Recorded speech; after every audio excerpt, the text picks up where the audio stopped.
Leave your comments on the Ask Reddit sub, and I'll read your answers on the next episode of LWIAR. In what movie did you like the bad guy more than the good guy? Squidward's just trying to live his life in peace and he has two man-children constantly annoying him.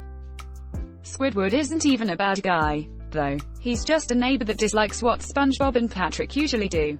Plankton, on the other hand. Trying to think of the actual ages of SpongeBob and Patrick is unsettling to me. Aren't they like 16? SpongeBob is in boating school. Although SpongeBob's driver's license says his birth date is July the 14th, 1986. Hillenburg joked that he is 50 in Sponge years. He explained that SpongeBob actually has no specific age, but that he is old enough to be on his own and still be going to boating school. Movies.stackexchange.com. Sponges on average live up to about 200 years and some species are theorized to live well into their thousands. SpongeBob being 50 puts him either in his early 20s or late teens. I thought it was a running joke that SpongeBob keeps failing boating school.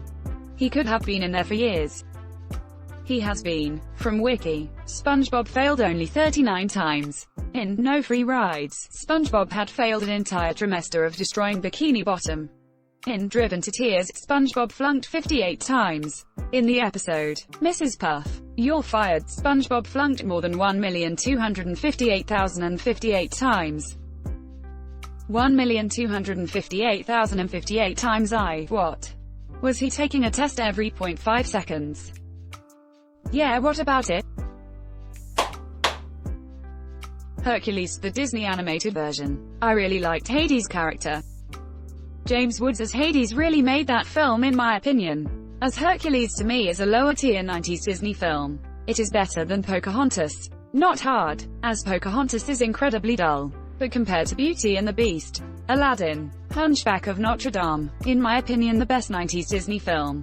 But people normally have Beauty and the Beast as the best or The Lion King, Mulan, etc. It is kind of weak and generic.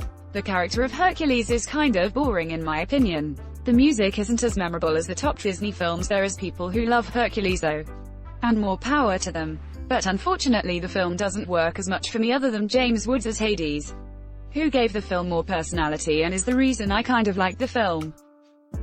What? The soulful music of the Muses is fantastic.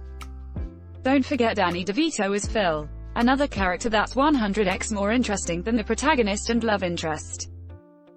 My sister loves Hades, the real one, not the one from the movie, and says that he chose to be the king of the underworld. In the myths I read, all three of the brothers got exactly what they wanted. Poseidon and Hades let Zeus choose first because they knew he was young and stupid and would pick Olympus because it was the highest. Hades then let Poseidon pick because he knew he'd pick the ocean, because it was the biggest, which left him with the underworld, which he wanted all along, because it made him the richest. All gems and precious metals are underground, and that he would have dominion over the dead, who vastly outnumber the living. I've always found Lucifer a sympathetic character. He's got a way lower body count than God. Hades from the myths is one of the more likable gods for sure. In fact, the entire Greek mythology kind of fits this thread because Zeus is such a dick but was revered as the supreme deity. Hades only abducts one woman, compared to the rest of them. That makes him the least rapey Greek god. And I've seen versions where she actually chose to go with him. But no one else knew except Hades and Persephone, and they all thought he was lying and she had Stockholm Syndrome. I don't know if those are from actual ancient Greece or modern rewrites. But regardless, even in the standard tale she chooses him, and it's her controlling mom who gets all pissy about it when she's gone and demands she comes home for half a year instead of living with her own husband. Edit. Fix typo. That's how Hades tells it in one of the Dresden Files books. Dresden Files. Hades was pretty chill. Do you know my dog's name? Cerberus, I said promptly. But everyone knows that. Do you know what it means? I opened my mouth and closed it again. I shook my head. It is from an ancient word. Kerberos. It means spotted. I blinked. You're a genuine Greek god. You're the lord of the underworld. And you named your dog Spot. Who's a good dog? Hades said, scratching the third head behind the ears, and making the beast's mouth drop open in a doggy grin. Spot is. Yes, he is. I loved that entire scene so much. One more day until peace talks. Dr. Houseman in Dirty Dancing. The man works his butt off so he can take his family on a nice, long vacation. The doc is a very lenient parent, giving his teenage daughters all kinds of leeway and freedom to do whatever they want. When Baby asks for $300, which is a large sum of money back in 1962, her dad gives her the money with barely any hesitation. Because he trusts her, Baby gives that money to one of the dancers so she can get an abortion. It's botched, and who saves the day?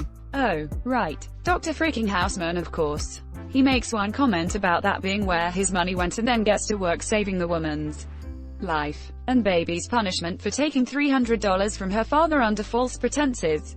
She can't do her dance routine for other vacationers. That's it. She has to sit with her parents for a couple of hours.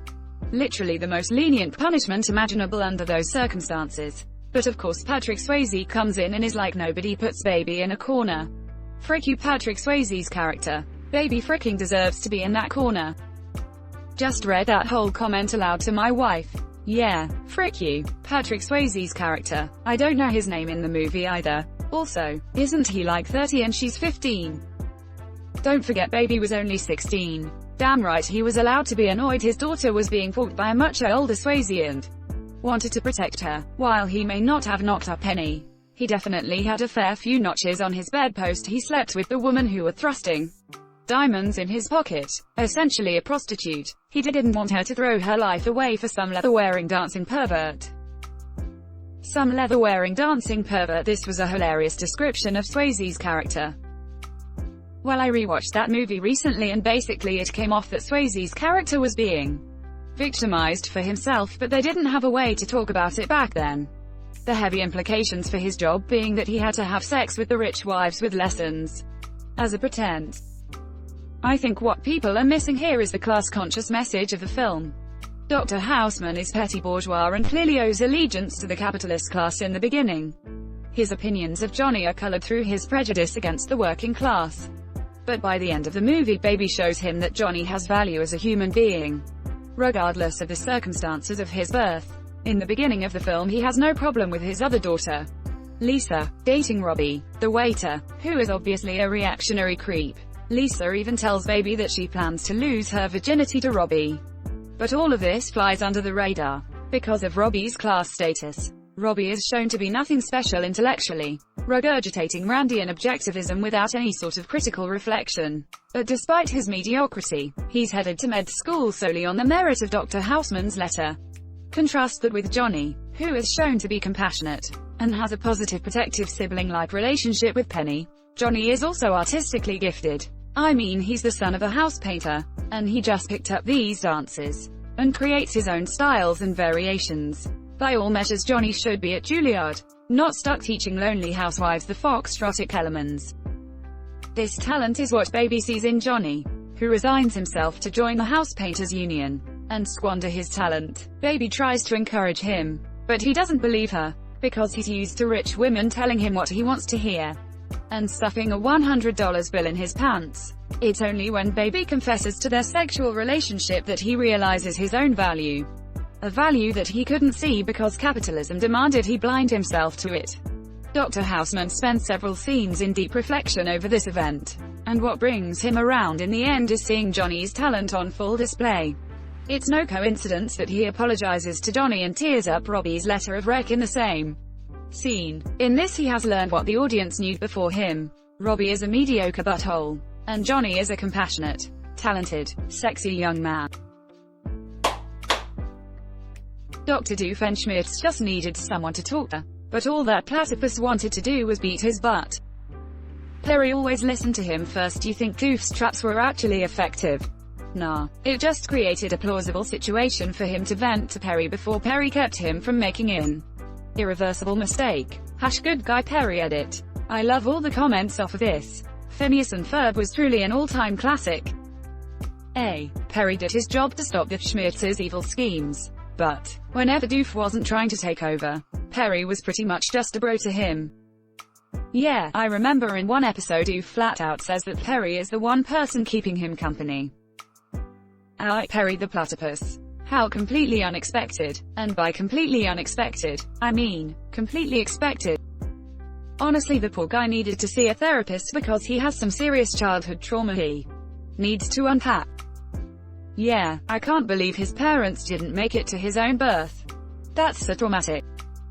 There was a theory that he was a surrogate baby, meaning that his parents didn't even bother being there when he was born. Nah, it's more fun to think his biological parents didn't show up. As much as I love Clarice Sterling in Silence of the Lambs, Hannibal Lecter is still the best character in the whole movie despite only have 16 minutes of screen time. Sir Anthony Hopkins was so legendary he only needed 16 minutes to put his character in the minds of every viewer. The fact that Jodie Foster kept up and did brilliant acting too makes it even better. Winning the Best Actor, Actress and Movie was fully deserved. I think Jodie Foster is just all around brilliant. As creepy as the role is, her performance in Taxi Driver was amazing, and I'm positive she required very little instruction from Scorsese. Similarly, watching Leonardo DiCaprio in What's Eating Gilbert Grape recently solidified in my mind what an amazing actor he is, and was at such a young age. 16 minutes. That's insane. I saw that movie a bunch of times and could have sworn he was in it a lot longer. Might be because every single scene of his is so memorable. It's written in a way that almost the entire movie orbits around him. So even when he isn't there, he's being built up and discussed by other characters pretty much non-stop. It's to Anthony Hopkins' credit that he makes the character live up to the hype when we do see him, though. The B-movie Ken was the only sane person. This stupid woman let him for a beat. They only live for like a month, right? Are there other bugs in your life? No, but there are other things bugging me in life, and you're one of them. Is that an actual dialogue in the movie? You think a couple of Redditors just came up with that A+ writing in the comments? Tom and Jerry, and not necessarily just the movie but the regular cartoons. Frick that antagonizing little mouse. He has no redeeming features. Used to watch the show every week waiting for the one time Tom would finally get him. Was I not supposed to be rooting for Tom? I was the oldest of way too many kids and I always sympathized with Tom. That's the theory, that the eldest child would side with Tom and the youngest with Jerry. And just like in real life, Jerry always wins. Youngest here. No one sides with Jerry. He's kinder and butthole. Tom was just trying to keep his house safe. Technically, the conflicting programming is not explained in the movie, but in the sequel, right? Only watch the movie once. Edit. Oh wow, this single question blew up my notifications. In the book, which is a masterpiece, Hal is much more of a character. I guess mainly because the book can let the reader know his thoughts, which the movie couldn't do. But he is equally a character as much as the astronauts, and it does a better job at the man versus technology and where they overlap angle. The 8 men in the beginning are a lot more interesting and have names too. The Monic and Venture Brothers. Monic and 21. The Monic is great, but you realize through the series that the real bad guy is Dr. Jonas Venture Sr. That guy was just straight up bad news. The fact that Rusty is as normal as he is frankly astonishing. The fact that Rusty is as normal as he is frankly astonishing. It's borderline impossible, really. Action Man would wake him up every morning by dry firing a gun held against his forehead. Not today, Rusty. Not today. What kind of idiot doesn't even lock his doors? I'm not even going to flush. Let them see the wrath of the monarch. Quote. What can I do to this guy that life hasn't already? I almost feel sorry for him. Here I am, in the belly of the beast. And I don't even care. I don't even feel like taking a whiz on this. I used to dream of taking a whiz on this. Quote. Want to do it on his bed. Let him lie in our genetic filth. There's just something about Predator that keeps me interested. Yeah, he was just a hunter that was trying to have a fun time. Preying on a bunch of gun-toting lesser life forms. Thanks for watching LWIAR. The best of recent r/AskReddit submissions and comments. If you like this video, check out LWIAR too. And don't forget to like and subscribe.